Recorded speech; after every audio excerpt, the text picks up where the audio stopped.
Yuk kita tumbuh sama-sama, kita tumbuh bersama di ruang kesadaran cinta dan cahaya bersama saya Didi AGP. Topik saya kali ini adalah cara membuka blokir energi rezeki. Pernah nggak ngerasa rezeki kita tuh sepertinya mampet, ketahan. Padahal usahanya udah jalan, doanya jalan, kerja kerasnya nggak pernah berhenti. Strategi kita udah mikir oke, network udah oke-oke aja. Tapi hasilnya semakin seret, semakin mampet aja. Nah kalau itu terjadi, kalau itu kejadian, mungkin masalahnya bukan di luar. Mungkin ada blokir energi di dalam diri kita. Mungkin loh ya. Kenapa? Karena rezeki bukan hanya soal kerja. Rezeki adalah aliran. Dan aliran selalu mengikuti kondisi ruangnya. Semakin sempit ruangnya, semakin sempit dan semakin dikit rezeki yang datang. Kalau ruang batin kita sempit, aliran pun menyempit. Hari ini kita belajar sama-sama membuka blokir itu. Oke? Langkah pertamanya, kita harus menyadari emosi kita tanpa menyangkal. Sadari dulu emosi kita. Jangan pura-pura semua baik-baik aja, jangan semua pura-pura bahwa semua oke-oke aja. Kalau ada iri ya kita akui, kita masih punya iri pada mobil tetangga yang ganti-ganti terus setiap bulan misalnya. Iri dengan subscriber teman kita yang langsung meledak. Segala macam iri itu kita akui aja dulu. Kalau ada takut kita akui. Takut bicara depan umum masih takut ya akui. Kalau kita ada luka akui. Kita masih punya luka dalam masa lalu akui.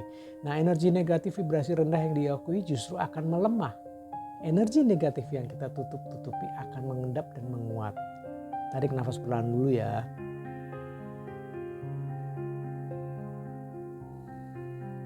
Buang sambil senyum dari hati. Beri ruang pada diri kita untuk jujur. Sampai sini kita senyum dulu ya. Langkah kedua, lepaskan dendam dan cerita-cerita lama kita. Maafkan, ampuni yang bersalah sama kalian dan ampuni diri kita sendiri saat telah melakukan kesalahan. Akui bahwa kita pernah melakukan kesalahan dan kita telah melakukan kebodohan. Ampuni diri kita sendiri. Selama diri kita masih ngulang cerita lama, energi kamu bakal terlambat melekat di masa lalu. Melekat pada kepekatan masa lalu. Rezeki itu hadirnya di masa kini.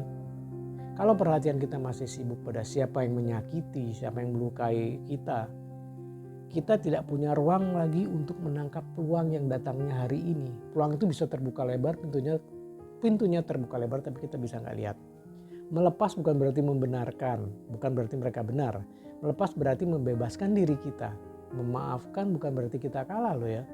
Memaafkan justru berarti melegakan dan melepaskan beban kita. Buat apa kita bawa beban dari puluhan tahun yang lalu? Langkah ketiga, ubah rasa takutmu menjadi rasa percaya. Takut kekurangan, penuh kompetisi yang gak ada berhentinya, tidak ada habisnya, membuat energi kita justru mengecil. Percaya serta yakin membuat energi kita semakin besar meluas.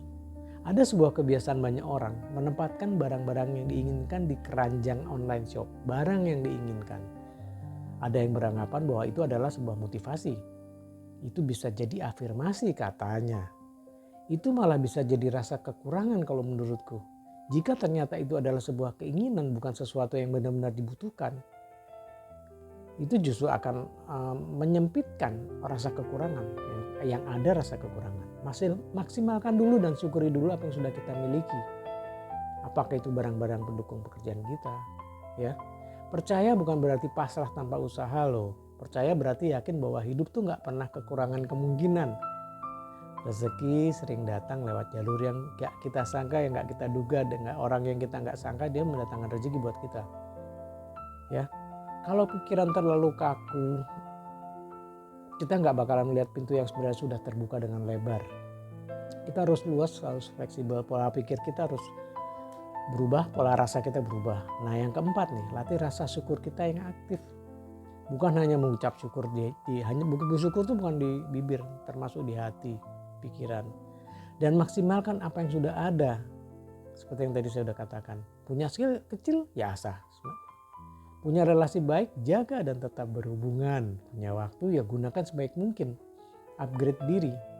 Ya, jangan scroll yang enggak. Syukur itu magnet loh. Ia memberi sinyal pada semesta bahwa kita siap menerima lebih. Dan yang langkah yang terakhir, naikkan frekuensi kita. Dengan apa? Dengan tindakan nyata.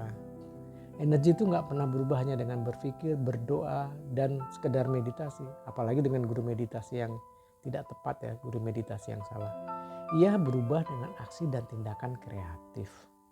Mulailah bergerak, mulailah berbagi, dan mulai mencipta, mulai mengasihi yang ada di sekitar kita, tumbuhan, hewan-hewan kita, keluarga kita pastinya.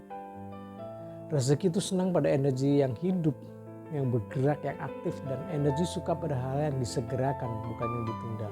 Diam karena takut hanya memperkuat blokir. Bergeraklah dengan kesadaran membuka aliran. Sob, rezeki bukan sesuatu yang jauh, ya. Ia bukan sesuatu yang harus dikejar mati-matian. Ia adalah respon dari kualitas energi dan kualitas dari vibrasi kesadaran kita. Ingat itu, saat hati kita bersih, pikiran kita jernih, hati atau cakra jantung kita dengan bersinergi dengan hati dan pikiran kita dengan jernih, selaras, blokir itu perlahan runtuh. Kecepatannya tergantung dengan seberapa besar keselarasan yang kita ciptakan. Dan yang tadinya terasa mampet mulai mengalir. Ada yang pelan, ada yang cepat, tapi pasti mengalir. Sekarang coba tanyakan pada diri kita masing-masing ya, tanya pada diri kita, apakah aku siap melepas rasa yang menahan rezeki itu? Yang tadi saya sebutkan di atas, siap nggak kita melepas? Kita buang hal-hal negatif tersebut. Kita rajin bersyukur. Setiap kita ingin mengeluh, kita ganti dengan rasa syukur. Kalau siap, mulai aja hari ini. Karena perubahan energi itu nggak butuh waktu lama. Yang dibutuhkan justru keputusan sadar. Ya, yang dibutuhkan keputusan sadar. Semoga setelah ini bukan hanya rezeki kamu yang terbuka, tapi juga kesadaranmu yang semakin tumbuh besar dan dirimu semakin bercahaya. So, itu sudut pandangku loh ya. Mungkin aja beda sama kamu, berbeda dengan kamu dengan kacamata agamamu mungkin malah. Namun perbedaan adalah hal yang biasa buatku di dalam pertumbuhan kesadaran menuju diri yang untuk semakin lebih bercahaya. Anyway, terima kasih banyak sudah menyimak dan berterima kasih sekali jika Anda support dengan subscribe channel baru ini. Lalu like, share, dan komen. Buatlah pertanyaan yang segera saya jawab mungkin di konten yang berikutnya saya buatkan videonya. Oke, makasih banyak. Salam damai, salam cahaya.